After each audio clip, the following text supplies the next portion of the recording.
नमस्कार, मैं डॉक्टर कंचन सिंह भारत होम्योपैथी में आप सभी का स्वागत करती हूँ। और आज के इस वीडियो में मैं आप सभी से बात करने वाली हूँ कुछ ऐसे फलों के बारे में जो एक किडनी पेशेंट उनका सेवन कर सकते हैं। किडनी जब आपकी काम नहीं करती है तो वो वेस्ट मटेरियल को भी फिल्टर नहीं कर पाती है। जितने भी हमारे शरीर में वेस्ट मटेरियल हैं, जैसे से एक्सेस प्रोटीन हो गया, जो हमारा वेस्ट प्रोटीन हो गया, वो भी फिल्टर नहीं हो पाता है। जो एक्सेस वाटर है वो भी फिल्टर नहीं हो पाता है। अब जाहिर सी बात है, जब ये सारी चीज़ें फिल्टर नहीं होंगी तो ये कहाँ पे स्टोर होगा? वो आपकी बॉडी में स्टोर होगा।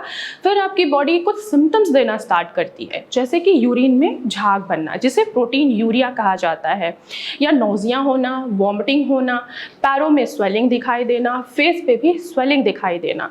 तो आप अगर किडनी के पेशेंट हैं तो आपको ये सारे सिम्टम्स नज़र आएंगे। साथ ही साथ वीकनेस भी महसूस होगा और साथ ही साथ आपको फीवर और कमज़ोरी भी महसूस होगी। अब आपकी किडनी खराब हो रही है तो क्यों खराब हो रही है? किडनी का काम है वेस्ट मटीरियल को फिल्टर करके हमारे यूरिन के जरिए बाहर निकालना। लेकिन जब हमें बीपी की प्रॉब्लम हो जाती है, या हमें शुगर की प्रॉब्लम हो जाती है, या हमें रिकरेंट यूटीआई हो रहा है, जिसके वजह से हम बार बार एंटीबायोटिक या पेन किलर का सेवन कर रहे हैं अपने यूटीआई को कंट्रोल करने के लिए, तो ये सारे कारण होते हैं हमारे किडनी को अंदर ही अंदर खराब करने का। और कोई भी बीमारी आपको सडन पता नहीं लगती है, धीरे धीरे जाके आपकी बॉडी धीरे धीरे सिम्टम्स देना स्टार्ट करती है। 80% जो हमारी किडनियां खराब होती हैं वो होती हैं बीपी और शुगर के वजह से। इसीलिए कहा जाता है कि बीपी और शुगर जो है वो साइलेंट किलर होता है एक पेशेंट की किडनी खराब करने के लिए। अब हम यहाँ पे एक सवाल आया था, बहुत सारे पेशेंट बोलते हैं कि हम किडनी के पेशेंट हैं, हमें बहुत सारे डाइट में रिस्ट्रिक्शन कर दिया गया है, तो हम बहुत ज़्यादा कमज़ोर हो रहे हैं, तो क्या हम कोई फ्रूट्स का सेवन कर सकते हैं जिससे हम थोड़ा सी हमारे शरीर में जो वीकनेस है उसको हम इम्प्रूव कर सकें? तो अगर आप किडनी के पेशेंट हैं तो आप एप्पल का सेवन आसानी से कर सकते हैं। आप सेब खा सकते हैं। सेब में एंटी इन्फ्लेमेटरी प्रॉपर्टीज़ होती है और साथ ही साथ एंटीऑक्सीडेंट से ये भरपूर होता है। आपकी किडनी के ऊपर जो स्ट्रेस आया हुआ है, ऑक्सीडेटिव स्ट्रेस आया है, जो सेब है उसको दूर करता है और आपकी कमज़ोरी को क्या करता है? इम्प्रूव करता है और साथ ही साथ आपकी किडनी को भी हेल्दी बनाता है। तो एक किडनी का पेशेंट सेब का रोजाना सेवन आसानी से कर सकता है। अगर हम दूसरे फल की बात करें, वो है पपाया।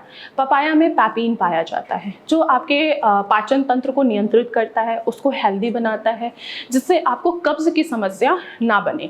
अगर आपको कब्ज़ की समस्या होगी तो जाहिर सी बात है कि ऑलरेडी आपकी किडनी क्या कर रही है? सफ़र कर रही है और आपका गट जो है वो इम्प्रूव नहीं है, आपका गट जो है वो हेल्दी नहीं है, तो भी आपकी किडनी पे दबाव पड़ सकता है। तो आप पपाया का सेवन करके आप अपनी किडनी को थोड़ा सा इम्प्रूव कर सकते हैं।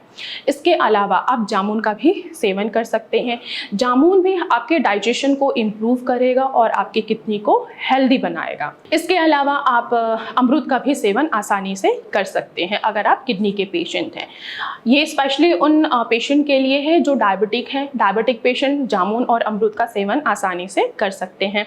अमरूद जो है वो भी आपके डाइजेशन को इम्प्रूव करता है। इनमें एंटी इन्फ्लेमेटरी प्रॉपर्टीज़ होती है, एंटीऑक्सीडेंट प्रॉपर्टीज़ होती है, जो किडनी के ऊपर स्ट्रेस आता है उसको वो दूर करता है। तो आप ये 4 फल आसानी से इनका सेवन कर सकते हैं। इसके अलावा आप नाशपाती का भी सेवन कर सकते हैं। नाशपाती में भी एंटी इन्फ्लेमेटरी प्रॉपर्टीज़ होती हैं जो आपकी किडनी को इम्प्रूव करने में आपकी मदद करता है। इसके अलावा जैसे कि जितने भी वाटरी फ्रूट होते हैं, जैसे हमारा वाटरमेलन हो गया, मस्क मेलन हो गया, तो हम मस्क मेलन पेशेंट को खाने के लिए सजेशन देते हैं, लेकिन लिमिट क्वांटिटी में। आपको एक बाउल, जो छोटा हमारा बाउल होता है, उससे आपको एक बाउल ही उसका सेवन करना है। इससे ज़्यादा आपको मस्क मेलन का सेवन नहीं करना है। वाटरमेलन में वाटर कंटेंट बहुत ज़्यादा होता है, इसमें पोटेशियम की भी मात्रा होती है, इसलिए हम पेशेंट को वाटरमेलन खाने के लिए मना करते हैं। तो एक किडनी अगर पेशेंट सफ़र कर रहा है किडनी डिजीज़ से, तो कौन कौन से फलों का सेवन कर सकता है? उसके लिए कौन कौन से बेस्ट फ्रूट हैं? वो है आपका सेब, पपाया, अमरूद, जामुन और नाशपाती। आप इनका सेवन करके आप अपनी किडनी को थोड़ा सा हेल्दी बना सकते हैं। तो आज की वीडियो में बस इतना ही, फिर मैं मिलूँगी नेक्स्ट वीडियो में। तब तक के लिए धन्यवाद।